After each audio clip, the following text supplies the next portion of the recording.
dibandingkan ternyata Seminar vaping ini atau powder juice ini Corporation diobservasi ya antara satu tabung dengan tabung yang lainnya. Ada 2 tabung, ini yang tembakau mengandung nikotin dan ini yang vaping tadi. Nah ini tetap kapasnya dalam tabung ini, dalam tabung kaca tetap putih.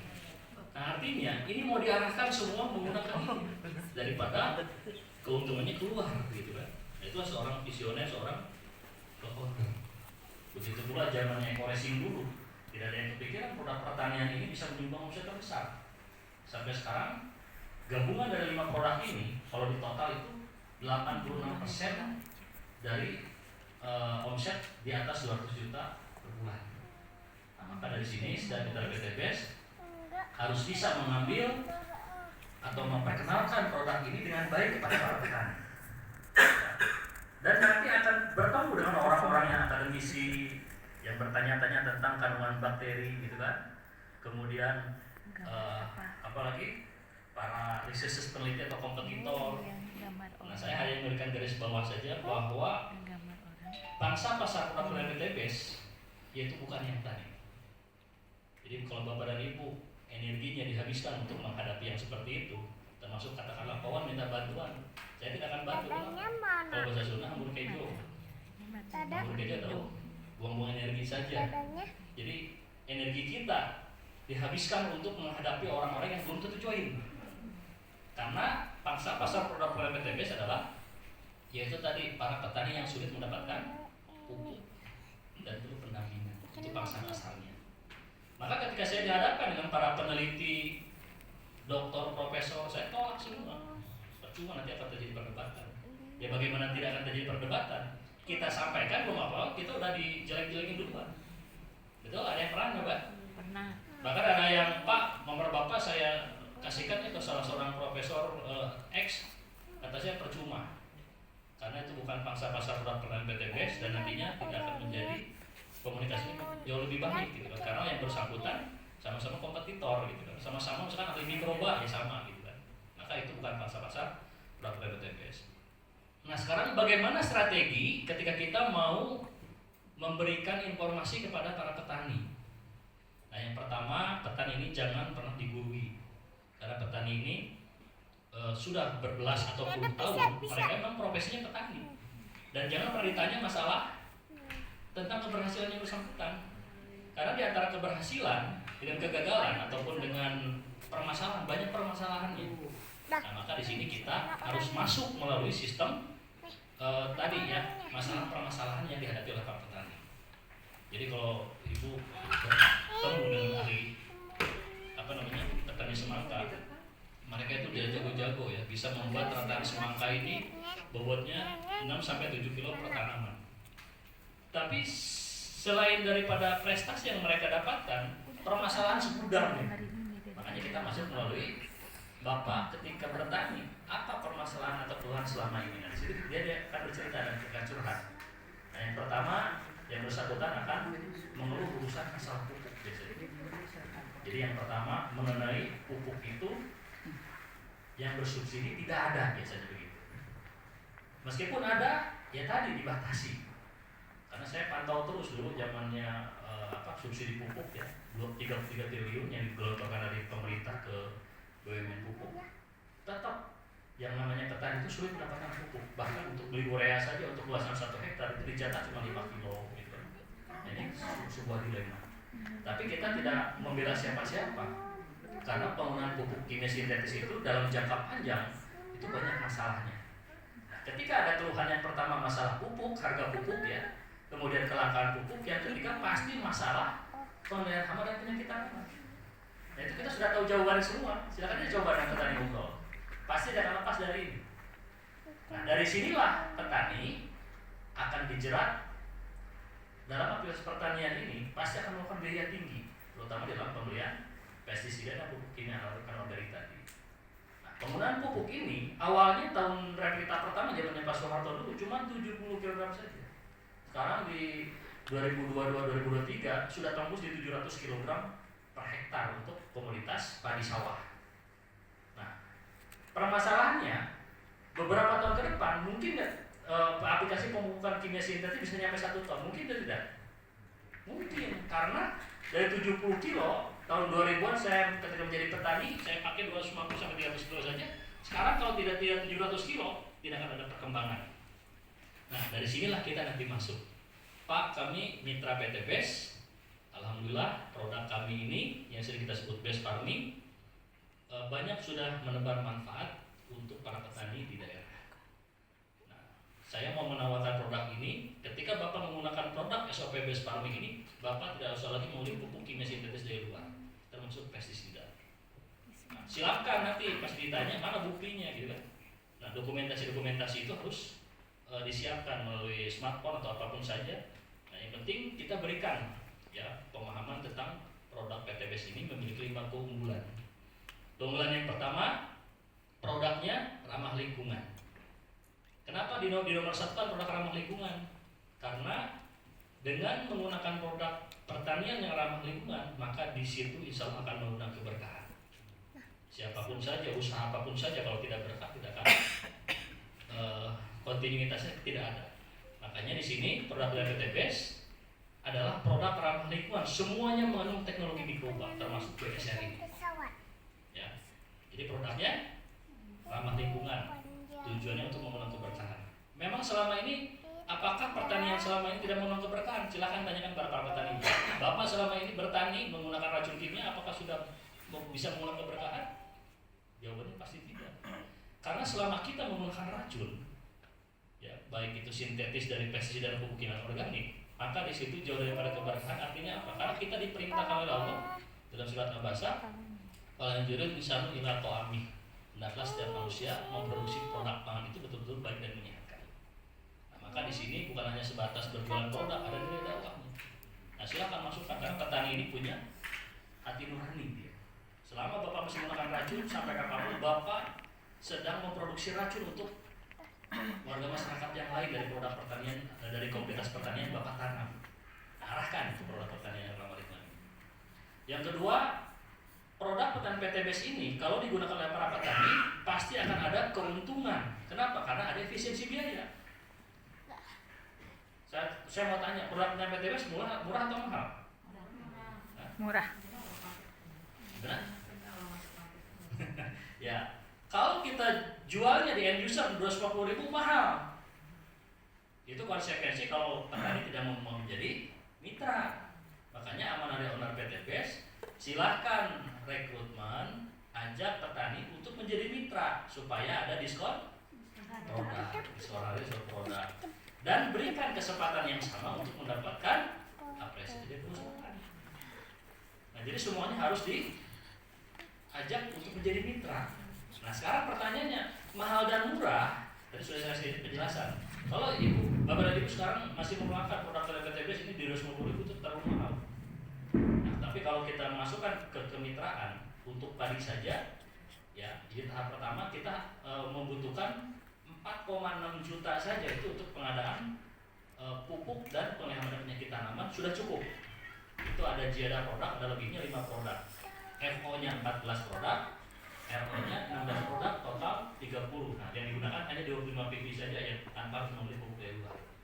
Nah, di musim berikutnya repeat order cuma 4 juta saja, ada jiadahnya lebih banyak 7. Karena sekali RO isinya 16 kan?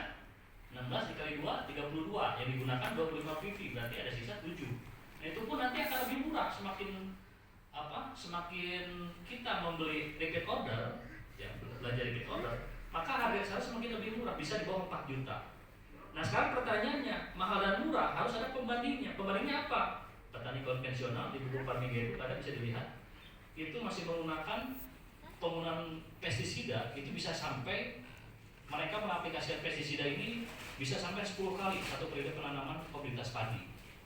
Jadi per 10 hari mereka semprot karena takut diserang orang dan lain-lain, itu bisa menghabiskan 13.175.000. Itu pengakuan petani padi di Karawang. Nah, kita masih menggunakan bawah 4 juta, ini luar biasa. Maka tadi kuncinya, kenalkan produk PT BES ini dan masukkan untuk membeli paket. Jangan menjual harga yang besar, karena harga yang user ini ujungnya tidak seberapa. Ya, jadi masuk ke situ. Kemudian produk PT BES jika digunakan oleh para petani bisa meningkatkan hasil. Nah, ini sudah terbukti, ya. sudah terbukti. Saya sudah siapkan sebenarnya materi ya untuk testimoni lebih banyak lagi sekarang. Cuma saya tidak bisa connect dengan ini ya, dengan fokus. Jadi tidak apa-apa ya. Ya nanti bisa di inilah atau kunjungi channel YouTube saya, ada beberapa testimoni di situ. Nah, jadi yang ketiga bisa meningkatkan hasil. Pengelompokan komunitas pertanian menurut disiplin ilmu pertanian itu ada 5. Yang pertama tanaman pangan, yang kedua palawija, hortikultura, perkebunan dan kehutanan.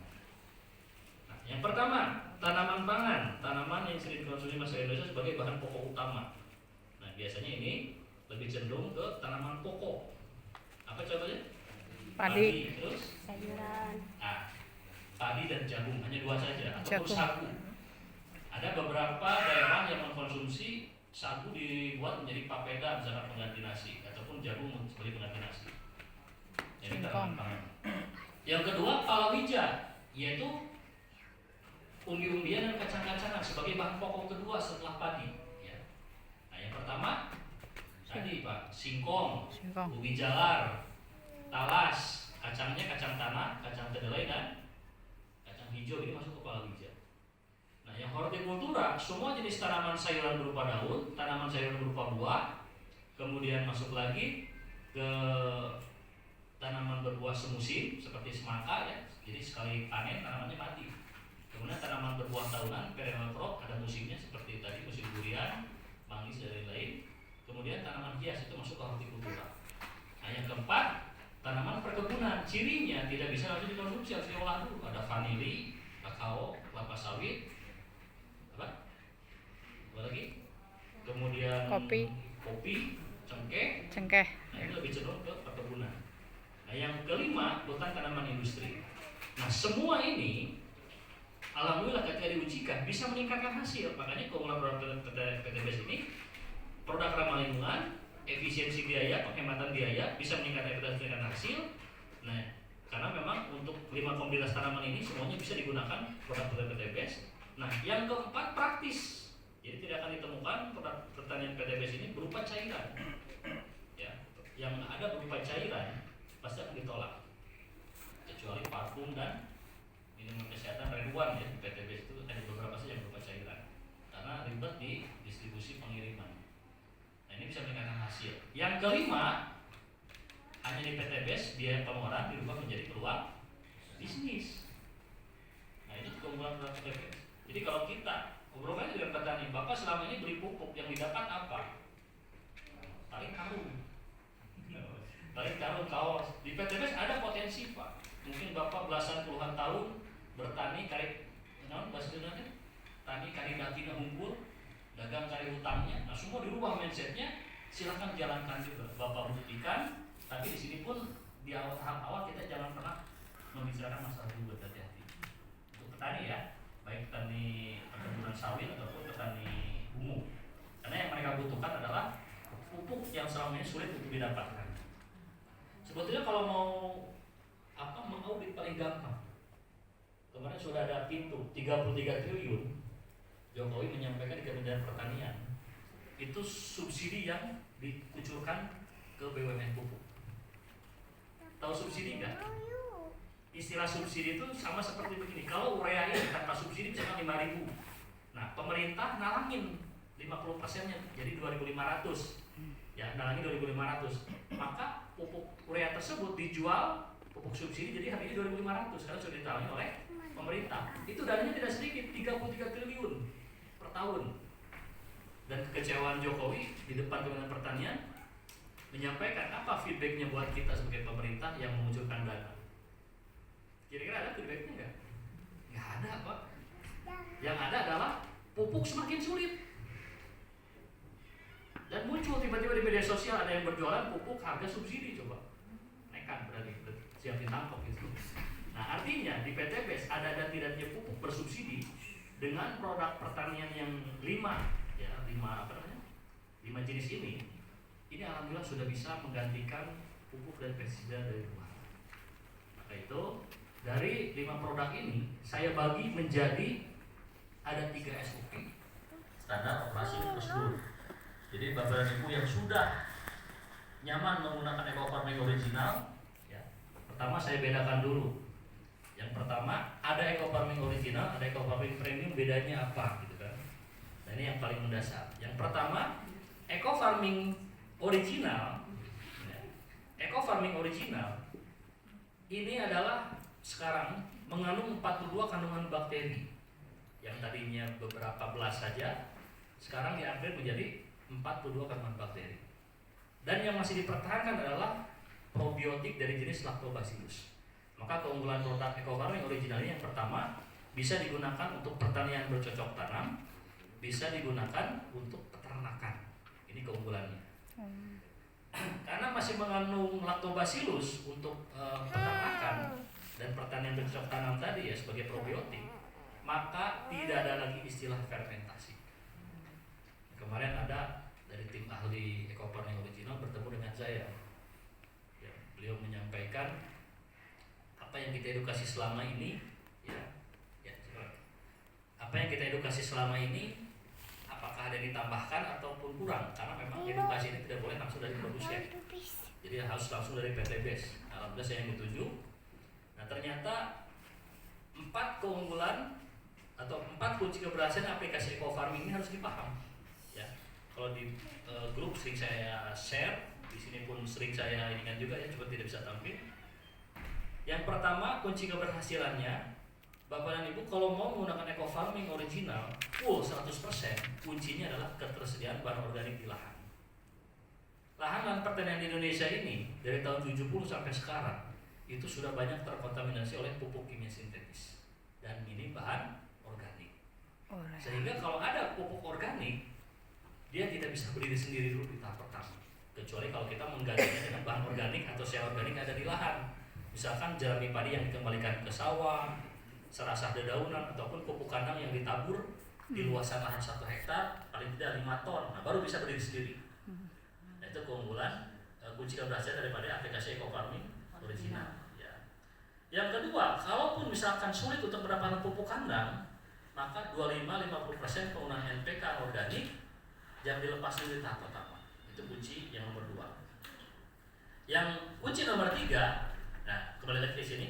Yang pertama, jangan sampai kita tidak memasukkan bahan organik. Yang kedua, fanatik terhadap kimia sintetis, pupuk kimia sintetis. Maka di sini tidak akan optimal. Karena berdasarkan kajian dari uji efektivitas pupuk organik ini, ternyata kombinasi antara NPK 75% dan pupuk eco farming 70%, di situ ada peningkatan hasil dibanding yang 100% pupuk kimia sintetis. Nah itu kunci keberhasilan. Yang pertama, tadi apa? Masih ingat? Ya, ketersediaan bahan organik ideal. Yang kedua, penggunaan NPK 25-50% jangan dilepas dulu. Nah, jadi kalau misalkan kita terlalu fanatik ya mengedukasi para petani, Pak ini pupuk organik, Bapak tidak usah menggunakan pupuk kimia sintetis lagi, pakai ini saja, itu salah. Hati-hati. Jadi 25-50% Bapak silakan gunakan, dia tidak 100%. Misalkan berapa sih sebetulnya 100%-nya? Saya kasih contoh. Kalau di padi itu 700 kg NPK anorganik yang digunakan. Berarti 25%-nya berapa? 175 kg 25%. Nah, sedangkan penggunaan pupuk NPK itu kita batasi 25-50%. Kenapa tidak harus 50%? Karena ada kalanya 25% sudah cukup ideal. Ada kalanya harus dengan 20% yang kedua, karena itu di tahap pertama. Nah, di situ kemudian jangan sampai pupuk sel organik ini kita tidak memasukkan, pupuk kimia sintetis terlalu fanatik sehingga 100% tanpa mengecek keberadaan sel organik di lahan tadi, hasil tidak akan optimal. Itu kuncinya. Jadi kalau mau mengarahkan para petani, Bapak silakan gunakan pupuk, tapi separuhnya saja Pak, 2 kali aplikasi. Nah selebihnya Bapak gunakan ini, pasti berhasil. Dari segi nutrisi ya, belum penggaraman yang kita namanya. Jadi kalaupun ada petani melon, ada petani apa saja, nah itu boleh silakan. Nah kecuali kalau mau diganti 100% pupuk kimia sintetisnya menggunakan pupuk kandang, boleh. Tapi tadi minimal 5 ton. Itu pilihan. Aplikasi ketiga, aplikasi untuk ke tanah, tidak ada lagi istilah fermentasi untuk eco farming original. Caranya 6 tub eco farming perluasan 1 hektar dimasukkan ke dalam 1 liter air. Jadi tidak usah 1 tub jadi 1 liter. Jadi kalau 6 tub jadi 6 liter, tidak usah. dibuat menjadi 1 liter saja. Namanya ini biang atau larutan eco farming. 6 tub dimasukkan ke dalam 1 liter air.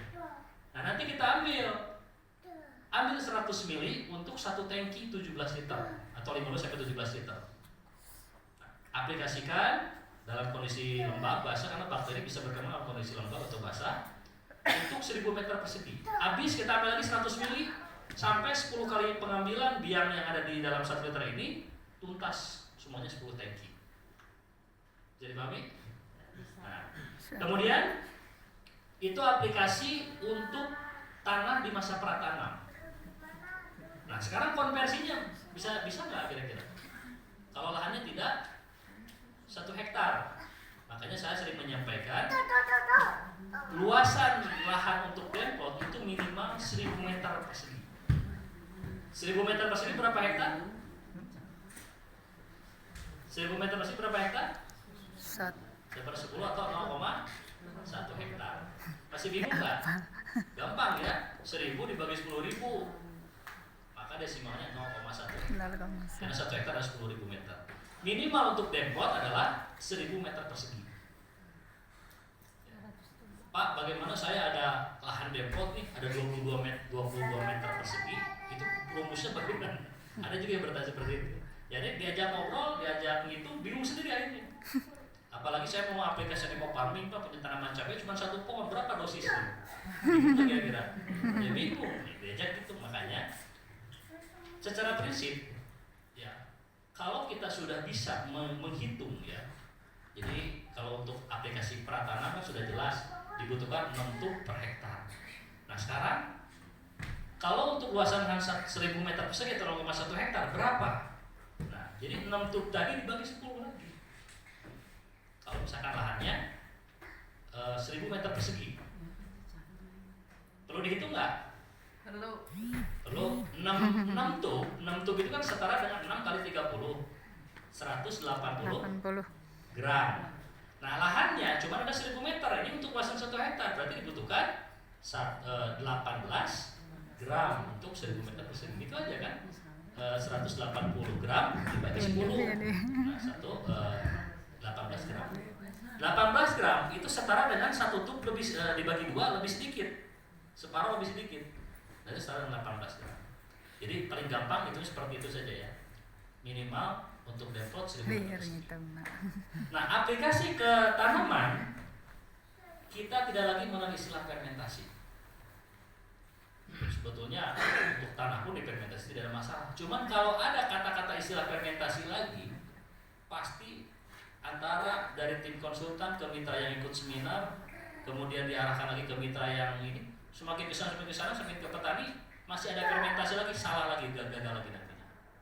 Jadi supaya tidak terjadi kesalahan, aplikasi untuk tanah tidak usah difermentasi pun hasil tetap optimal. Aplikasi ke tanaman sama tidak ada fermentasi. Kalau ke tanaman bagaimana caranya? Nah, kalau untuk komoditas tadi dibutuhkan ya aplikasi penyemprotan ke daunnya dibutuhkan 14, 28, 42 dan 56. Bagaimana caranya? Kita buka 1 tub eco farming ini, kemudian kita hitung atau kita bagi ya menggunakan cutter steril. Jadi 1 tub ini kalau dibuka, kita ambil 1/10-nya, 1 tub dibagi 10, setara 3 gram. Perkiraan saja. Yang penting 1 tub ini kalau di ini ya kita tidurkan begini. Nah kita ambil cutter steril, kita ambil 1/10-nya, itu setara 3 gram, masukkan ke dalam 200 ml langsung. Kocok seromogen, masukkan ke dalam tangki 17 liter, 14-17 liter, aplikasinya langsung jam fotosintesis. Jam 6 sampai jam 10 pagi. Nah itu untuk 1000 meter persegi. Lahannya ada 1 hektar, berarti cukup 1 tub dia di umur 14 AST. Ambil lagi, dipotong lagi dengan cutter steril, masukkan lagi ke dalam botol atau cup ya 200-250 ml, kocok secara homogen, masukkan ke dalam tangki 15-17 liter air, aplikasikan juga jam fotosintesis jam 6 sampai jam 10 pagi. Bisa dipahami? Jadi jangan dimasukkan semuanya. Edukasi yang sudah-sudah itu menjadi pengalaman. Kenapa Pak tidak boleh berjam-jam di dalam larutan ini atau di dalam botol? Karena semakin lama semakin bagus. Betul. Yang jadi masalah di eco farming original ini masih mengandung yang namanya probiotik yang namanya Lactobacillus. Ada yang tahu Lactobacillus? Ada yang pernah minum Yakult? Bakteri Pernah. baik. Nah, Bakteri itu adalah baik, Pak. bakteri baik. Bakteri. Bakteri menguntungkan kalau Menguntungkan. mendominasi ya di pencernaan, dia akan menekan bakteri-bakteri yang bisa penyebab diare, salmonella, typhosa, typhus, dan Escherichia coli. Di sini ada yang pernah diare minum Yakult sembuh? Ada? Memang betul. Jadi terkadang minum tablet herbal katakanlah penghenti diare, kemudian Yakult sembuh pasti itu. Kenapa? Karena ketika diare itu bakteri yang penyebab diare tersebut dia akan tertekan dengan adanya bakteri Lactobacillus Shirota strain. Nah, Shirota ini Dr. Shirota dari Jepang yang menemukan strain Yakult di tahun 90 sampai sekarang bertahan dia. Itu salah satunya Lactobacillus. Nah, tapi kalau peternakan diberikan Yakult tidak efisien lagi, pasti akan jebol biaya peternak. Ya, karena dia akan untuk merawat ya ususnya manusia kalau itu ya. Nah, kalau ini yang ada pada Lactobacillus yang ada pada Ecofarm original ini ya diperuntukkan tadi untuk pertanian dan peternakan. Kalau kontak dengan air itu hitungan menit, maka biangnya akan bersifat asam, hati-hati. Jadi bagusnya dipotong 1/10, masukkan ke dalam 200 ml, kocok, masukkan ke dalam tangki, aplikasikan langsung. Jadi jangan menyimpan lagi biang atau larutan bermalam-malam dalam botol. Semua produk-produk kita guys. Termasuk fotosintesa. Fotosintesa, wah penasaran saya ingin menyimpan larutan dalam botol. Silakan buktikan. Hari ketiga pasti air itu bening. Tidak akan ada reaksi lagi. Karena biang fresh itu semuanya jauh lebih baik dibanding yang disimpan bermalam-malam. Nah, maka aplikasi untuk ketanaman tidak lagi istilah fermentasi. 1/10 tum atau 3 gram itu setara dengan luasan lahan 1000 meter persegi. Silahkan buktikan. Itu jauh lebih hasil jauh lebih bagus dibanding kita membuat larutan bermalam-malam. Karena saya sedang mengumpulkan ya laporan-laporan, ada yang 20 menit tanaman tidak sesuai harapan karena tadi sudah terjadi fermentasi belum selesai ya. Kemudian adanya fermentasi itu sama dengan produk kita itu sudah tidak marketable lagi. Jadi produk kita ini tetap kita branded ataupun kita buat kategori produk praktis. Adanya fermentasi sudah tidak praktis lagi. Maka tidak ada lagi istilah fermentasi untuk ke tanah dan untuk ke tanaman. Nah, ini kuncinya ini. Jadi yang pertama, sel organik yang ada di lahan itu yang menentukan. Kalau kita menabur pupuk kandang sudah dipastikan bisa 100% penggunaan pupuk original ini. Jadi kalau kita melihat ada video di media sosial yang para mitra yang mengaplikasikan eco-farming sampai 100% berhasil, berarti kesimpulannya sel organik di lahan itu betul-betul ideal. Dan itu tidak bisa dijadikan di tempat lain kita praktekkan, tidak bisa karena setiap jengkal berbeda-beda kesuburan. Jadi paham ya? Nah, jadi 2,5% intinya jangan lepas dulu. Nah, pada tahu dari mana ini? Saya observasi ini produk tidak sebentar. Ya, bahkan jangan sampai mencampur adukan biang difermentasi dengan gula kontak dengan tanaman, wah itu lebih berbahaya lagi. Pak, kalau pelarut-pelarut yang direkomendasikan air kelapa, perasan tebu, air hujan dan lain, apakah masih direkomendasikan? Tidak usah. Karena memang di pabrik pun Ecofarm original sudah menggunakan air kelapa. Jadi cukup karena pemberian air kelapa itu karena banyak yang salah. Jadi air kelapa yang sudah teroksidasi dengan oksigen dari luar, misalkan ditampung dari tukang kelapa di pasar, itu hati-hati, itu bukan air kelapa tapi sudah jadi racun. Campur dengan eco-farming itu bisa bahaya. Maka supaya menghindari itu semua, kita hindari tidak lagi menggunakan larut-larut yang memusingkan para petani, baik air kelapa, air hujan, dan air perasan tebu. Cukup air yang memiliki pH 6,0 saja. Nah, ini eco-farming. Yang kedua tadi setelah sel organik, 25-50% penggunaan NPK dari luar tetap masih kita gunakan. Ada kalanya 20% sudah oke, 20% kedua tidak usah. Tapi harus 20% yang pertama harus kita gunakan, 20% yang kedua harus digunakan juga karena total 50%. Itu boleh saja silakan. Ya. Secara prinsip produk kita ini adalah produk yang memang simpel, ya. Produk simpel kemudian praktis. Jadi jangan dibuat ribet lagi. Nah, kemudian untuk aplikasi eco-farming premium hampir sama, cuma misalnya berbeda produsen, tetap intinya sama. Jadi cara pengaplikasiannya Eco Farming Premium itu masih boleh satu tub ini dilarutkan di dalam 1 liter air, tidak ada masalah. Karena Eco Farming Premium ini kalau dibiarkan saja itu tidak akan menyebabkan pH biang atau larutan dalam botol itu bersifat asam. Jadi yang pertama, keunggulan Eco Farming original masih bisa digunakan untuk bercocok tanam, pertanian berkesudahan dan peternakan sebagai probiotik. Kemudian aplikasi ke tanah dan ke tanaman tidak ada lagi istilah fermentasi. Yang premium ini dikhususkan untuk komoditas ataupun untuk budidaya bercocok tanam, pertanian bercocok tanam. Tidak direkomendasikan untuk peternakan, tapi tidak menyebutkan tanaman menguning karena tidak mengandung probiotik. Nah ini silahkan pilih ya, gunakan mau premium ataupun original. Yang ketiga adalah SOP based farming. Nah SOP based farming inilah sebuah hasil kesimpulan yang kita buat, yang tim konsultan buat ya, dengan cara masukan dari produsen, kemudian kita observasi sendiri sehingga muncullah SOP based farming.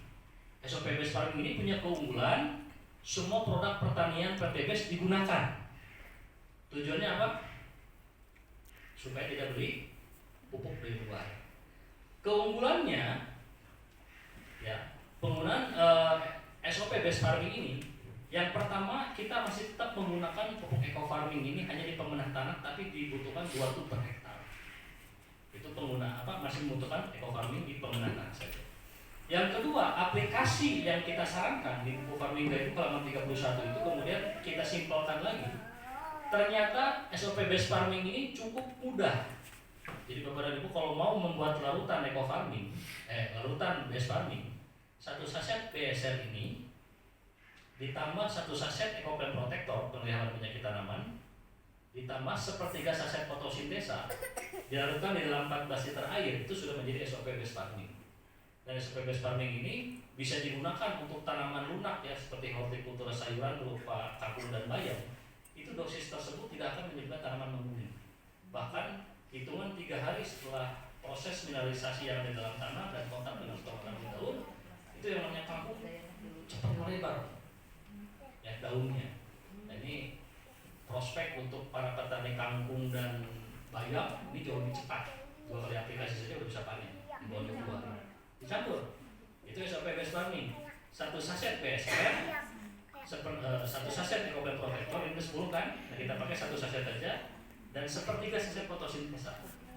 1/3 artinya apa? 1 saset dibagi 3 dalam 14 liter air, masukkan dalam tangki 14 liter, semprotkan jam fotosintesis jam 6 sampai jam 10 pagi.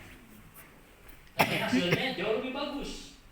Ya, jadi ketika kita aplikasi produk ini bisa digunakan untuk semua jenis tanaman, termasuk tanaman keras seperti durian yang belum menghasilkan, boleh semprot daunnya pakai ini. Itu jauh lebih cepat pertumbuhannya. Nah ini SOP based farming. Gimana? Mulai. Pengaplikasiannya kalau di buku Permega itu halaman 31 kita gunakan di 7, 33, 7, 21, 33 dan 40 hari setelah tanam. Jadi 4 kali aplikasi saja. Nah, makanya di buku di situ masih terpisah ya, ada MPP dan fotosintesa. Kemudian biasanya terpisah. Jadi kalau itu ada 8 kali aplikasi, nah itu terlalu tinggi biayanya, maka kita buat 4 kali aplikasi tapi di umur sepekan ya, 7, 21, 33 dan 40 hari setelah tanam. Nah, jadi yang 14 liter air tadi itu untuk 1000 meter persegi. Nah, ini saya sedang mantau banyak para mitra yang meminta SOP based farming untuk di komunitas tanaman padi. Jadi umur 20 hari padi itu sudah mulai beranak banyak. Dan itu mulai tidak lagi menggunakan pupuk urea, SPT dan NPK. Kemudian habis, karena lahannya ada 3000 meter persegi, ambil lagi 1 saset BSR, 1 saset Ecoplan Protector dan 1/3 saset fotosintesa. Untuk 1000 meter persegi kedua dalam 14 liter air ya, untuk 1000 meter persegi kedua. Banyak ya permintaan masukan dari para petani, Pak, petani kita ini nyemprot yang tadinya 1 tangki yang Bapak rekomendasikan, itu petani biasanya untuk jadi 2 tangki Pak, atau 3 tangki dalam 1000 meter persegi. Nah, kemudian saya luruskan di mindsetnya. Jadi yang namanya produk PTBS ini ketika diaplikasikan kontak dengan daun, karena nutrisi itu akan masuk melalui meristem perakaran. Meristem itu adalah ujung bagian paling ujung akar, namanya meristem, itu yang akar aktif namanya. Dengan stomata mulut daun. Jadi masuknya nutrisi melalui masuknya nutrisi ke dalam tanaman melalui dua pintu tadi, meristem perakaran dan stomata mulut daun. Nah, jadi cara pengaplikasiannya ketika diaplikasi penyemprotan. Nah, kalau petani konvensional atau petani-petani yang menggunakan kimia sintetis dari pupuk dan pestisida, mereka ini kalau nyemprot tanaman cabai, kalau belum belepotan racun itu belum puas mereka itu. Jadi kalau kita gunakannya cukup satu tangki ini, jadi tidak terlalu basah gitu. Yang penting kabutnya saja masuk ke stomata mulut daun itu sudah efektif. Ya. Nah, kemudian jadi tetap hitungannya satu saset BSR, sepertiga saset fotosintesa dan satu saset komponen protektor untuk luasan 1000 meter persegi ya, 14 liter air. Nah, silakan aplikasikan, buktikan. Dan alhamdulillah laporan-laporan sudah mulai masuk. Karena petaninya ngeyel, saya tetap tidak akan melepaskan kimia sintetis. Kita jangan larang, biarin saja. Maka jauh lebih bagus gitu kan. Biar bisa Cuma bandingin. kita lagi menggunakan pupuk kimia sintetis, tadi kan tujuannya supaya diarahkan untuk produk PTBS. Karena ada keunggulan kelima tadi, hanya di PTBS biaya pembelian berupa sampah dirubah menjadi peluang bisnis. Nah, jadi intinya SOP best farming ini jauh lebih mudah. Ya, yang pertama tadi aplikasi ini masa pratanam 2 tub eco farming per hektar. Nah, ini bisa dilarutkan dalam 1 liter air, dibuat menjadi 10 tangki, boleh silahkan. Nah, kalau untuk fotosintesa, apakah ini harus dibiarkan dilarutkan dalam botol? Tidak usah. Yang penting kita bagian misalkan 50 gram, kita ambil sepertiganya setara dengan 17 gram misalkan ya. Nah, kita masukkan dalam tangki, sudah aplikasikan langsung. Nah, kalau dulu sebelum saya mengedukasi, ada yang merekomendasikan aplikasi produk PTBS ini di siang hari jam 13. Itu salah besar. Makanya saya sering menyampaikan ada 4 jam psikologis tanaman. Yang pertama 19.30 sampai jam 4.30 ya, menjelang azan subuh ini adalah waktu terbaik ataupun waktu tanaman ini sedang istirahat. Tidak boleh ada pemanenan, tidak boleh ada pemupukan, ya, karena tanaman sedang istirahat. Yang ada pertukaran karbon dioksida dan oksigen. Jam 19.30 sampai jam 4.30. 4.30 sampai jam 9.30 pagi-pagi itu adalah persiapan fotosintesis. Jadi tanaman ini akan memasak di dalam dapur pacu tanaman, adanya di daun yang memiliki cat hijau daun atau klorofil. Nah, 4.30 jam 9 sampai 9.30 ini waktu apa yang terbaik? Yaitu waktu aplikasi produk pertanian PTBS yang terbaik adanya di jam 4.30 sampai jam 9.30. Yang tidak boleh apa? Yang tidak boleh adalah adanya pemanenan. Jadi kalau ibu pernah mencicipi nasi makan 2 piring tapi belum kenyang, pernah nggak? Pernah. Pernah ya. Dan memang itu terjadi. Ya, itu biasanya panennya di pagi hari. Makanya orang tua kita dahulu, nenek moyang kita yang petani, mereka sudah paham. Waktu panen terbaik itu bukan di jam fotosintesis. Maka larangan paling utama pemanenan di jam fotosintesis itu kualitas benih, kualitas padi yang kita panen atau gabah yang kita panen itu setara dengan sampah. Karena apa? Karena prosesnya sedang mau dimulai, masaknya mau dimulai.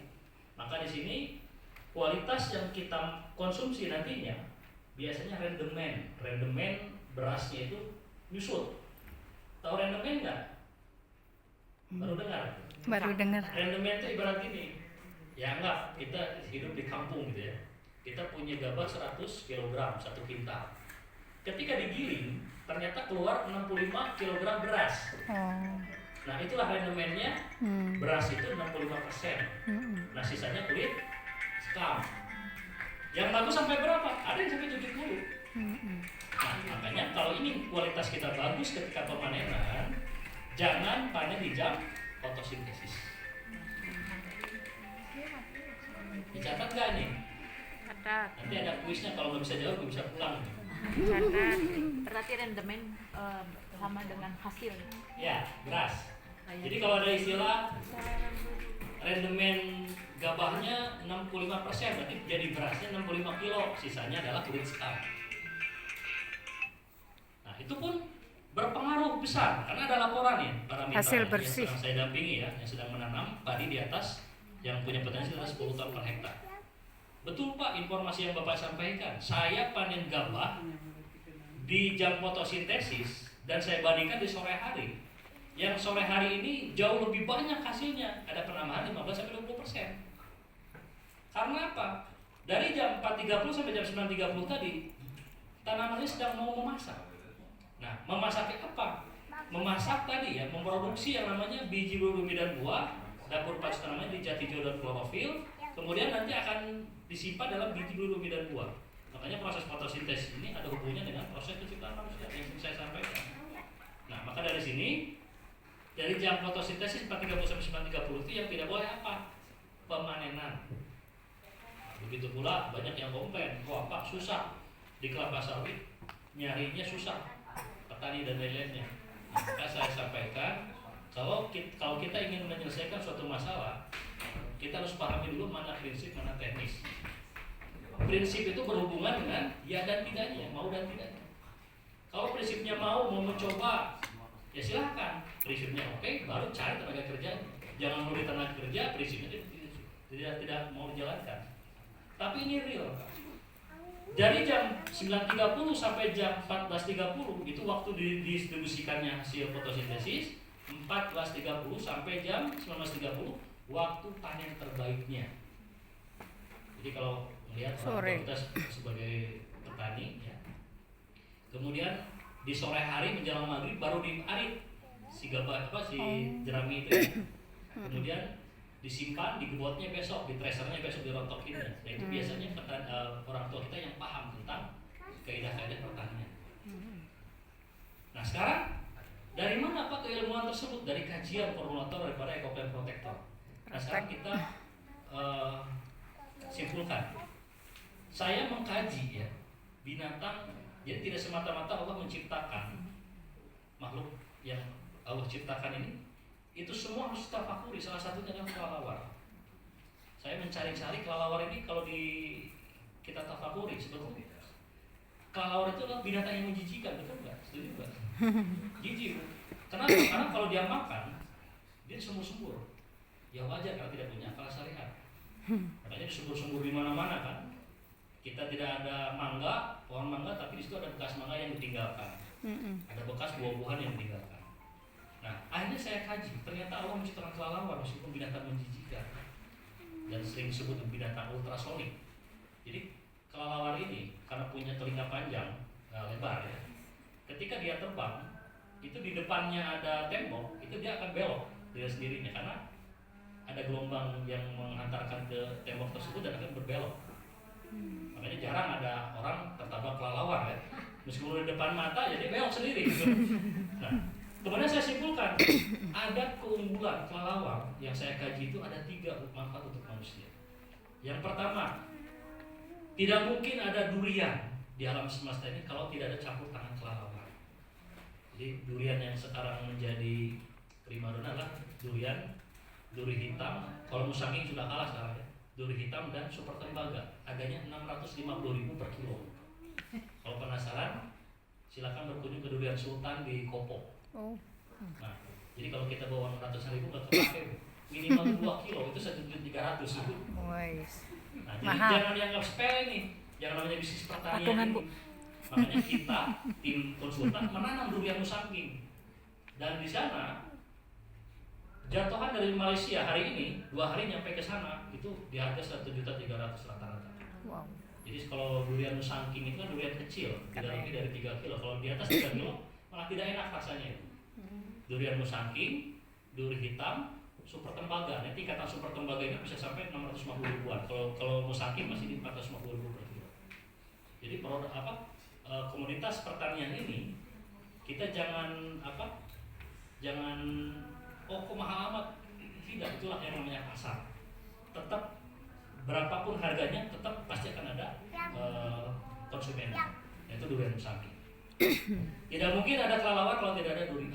Tidak mungkin ada durian kalau tidak ada kelelawar yang sebagai penyerbuknya. Jadi kalau bunga-bunga yang lain masih bisa menggunakan lebah. Nah kalau untuk bunga durian harus ada kelelawar.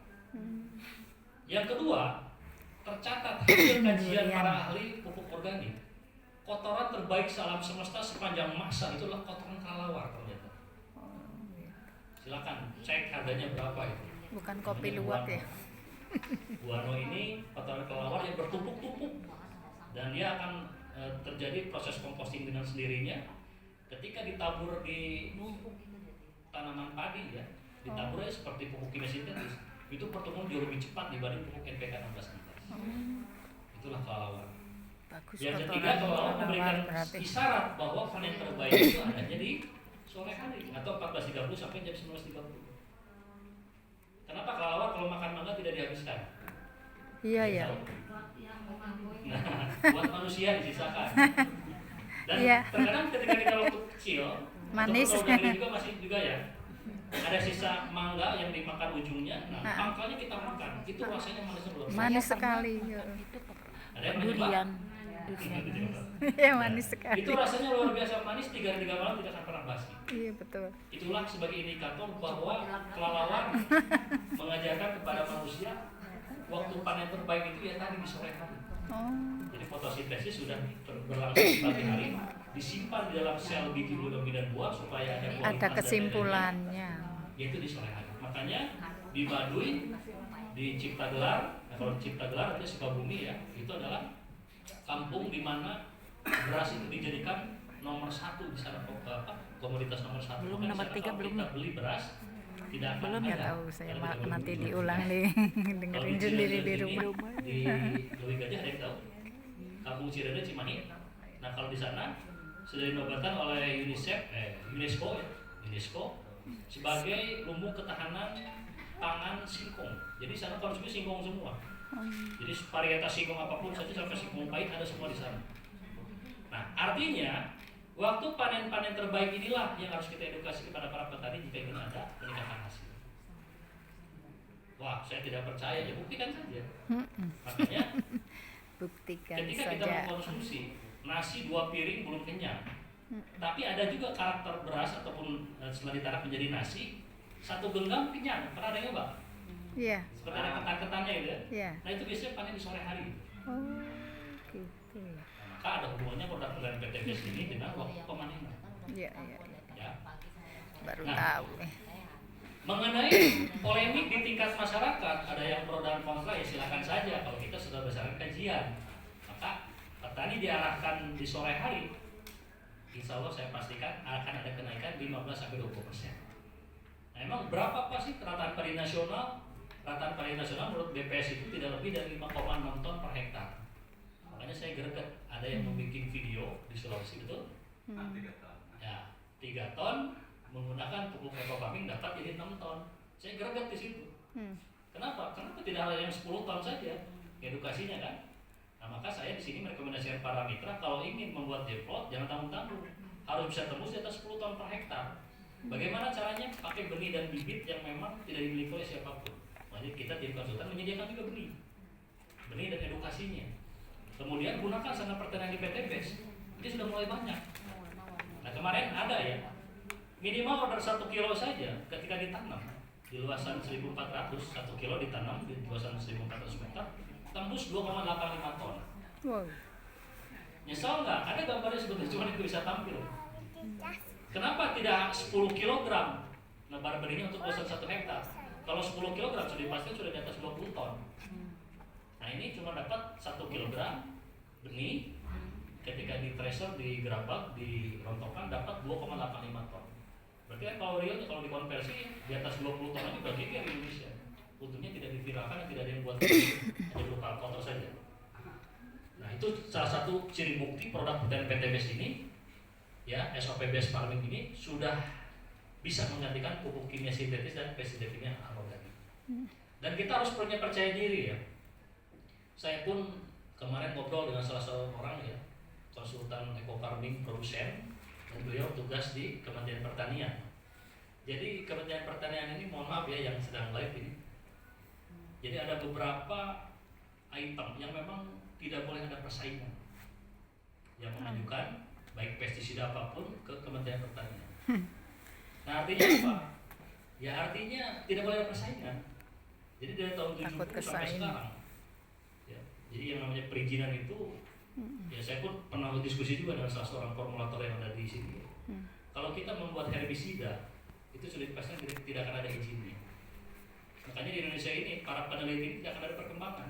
Iya jadinya. Ada yang muncul sedikit kemarin di Aceh bisa menghasilkan gabah kering panen di atas 10 ditangkap malah. Oh, walah. Kenapa kawan nggak takut ditangkap? Ya saya edukasi untuk kalian sendiri Produk Mitra kan. Iya. Produknya ada, pengedukasinya saya. Dan saya pun pernah berdiskusi juga dengan salah seorang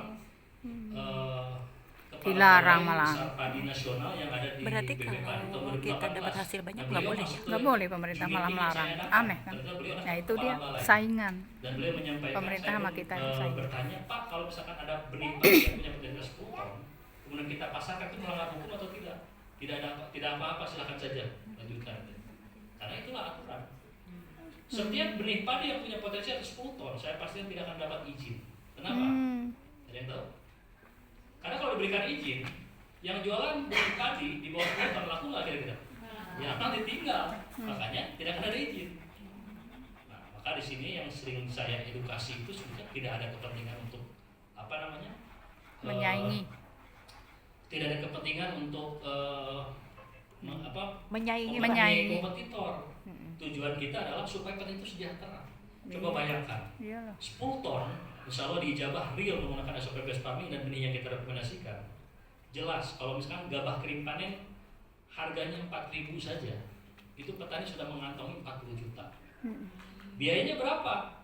Biaya pertanian ini kalau menggunakan SOP best farming ini di bawah 4 juta kalau sudah jadi mitra kan? Atau di sekitar 4 juta saja.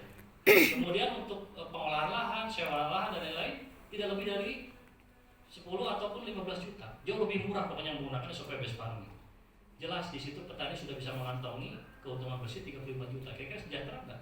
Sejahtera. Sejahtera. Makanya di sini saya bukannya yang nantangin ya. Saya sengaja.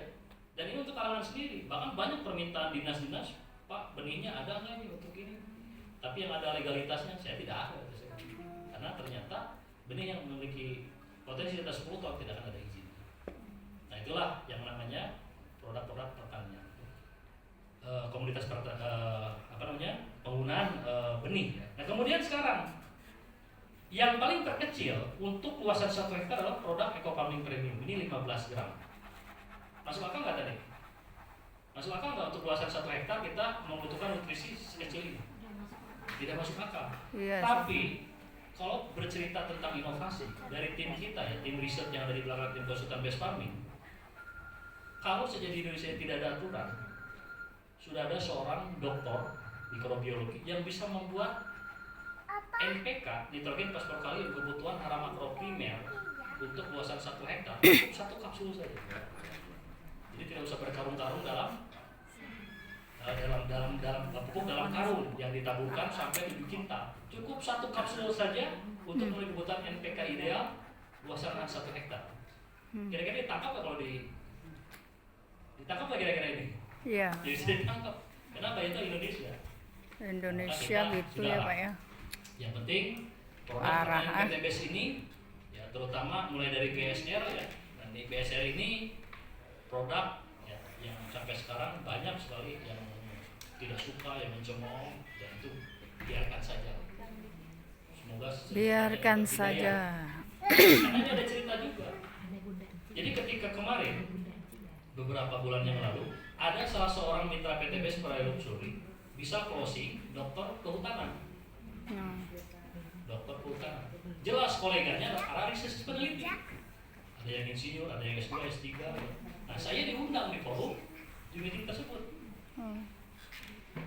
Jadi ada salah seorang insinyur yang memang pernah dikenalkan juga produk BSR. Kemudian beliau adalah 35 tahun di perkebunan kelapa sawit.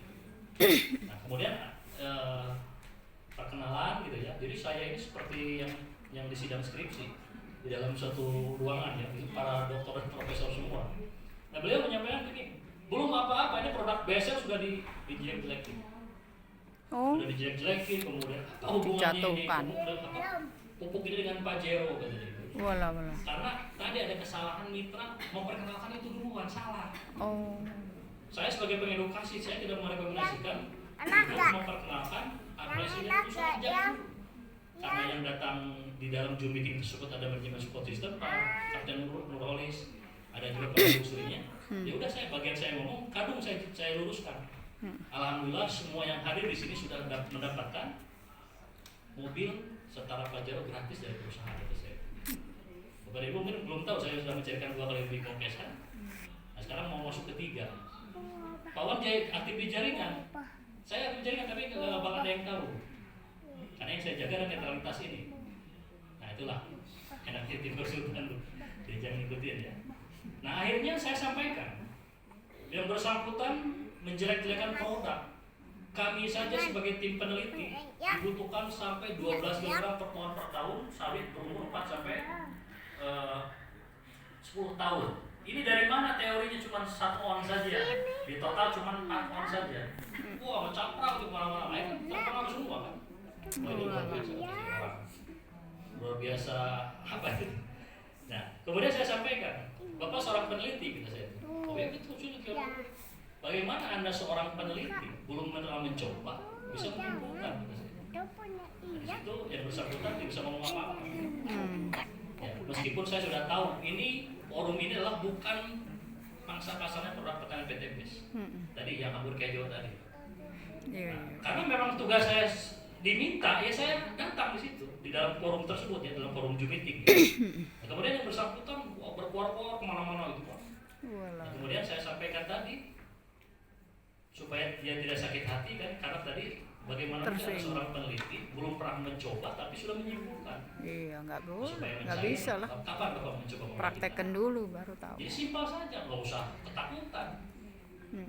Makanya untuk produk ini ada 4 pertanyaan yang sering ditanyakan oleh para pemilik perkebunan sawit besar swasta. Itu harus dikuasai semua. Kalau kita mau mempromosikan apa? Mau mempromosikan produk BSN. Nah, akhirnya kan dia nyari-nyari gini. Oh, saya nggak punya kebun katanya gini-gini. Nah, nyari-nyari kesalahan. Ya mohon maaf Pak, Bapak jangan terlalu depan kalau ngomong. Saya hargai Bapak seorang insinyur. Tahun 70-an itu udah luar biasa pemikirannya.